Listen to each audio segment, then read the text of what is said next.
গতকাল আগরতলা জিআরপি থানার পুলিশ এবং আরপিএফ থানার পুলিশ মিলে আবারও আগরতলা রেল স্টেশন থেকে এক ড্রাগ পেডেলারকে গ্রেফতার করে এবং তার কাছ থেকে উদ্ধার করা হয়েছে মোট 22 কেজি শুকনো গাঁজা।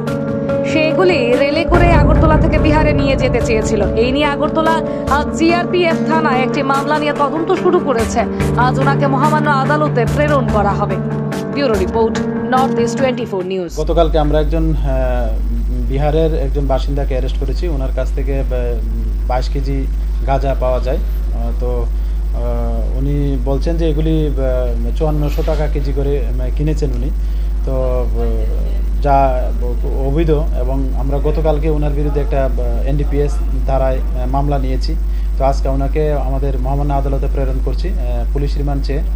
তো দেখা যাক এটাতে আরও কি বেরিয়ে আসে। আমরা আশা করি পাবো আরও কে এগুলি প্রোভাইড করেছে বা কী আসে বিষয়। সেম আমরা গতকালকে কিছু স্কোপ এবং ফেন্সিডিলও উদ্ধার করেছি আমাদের রেল স্টেশন এবং রেল থেকে, যেগুলি মানে কোনো মালিকানা পাওয়া যায়নি। তো যদিও আমরা কালকে এটার ইনকোয়ারি স্টার্ট করে দিয়েছি যে এটার পিছনে কে যুক্ত আছে বা কে সে এগুলার অবৈধ জিনিসগুলার মালিক।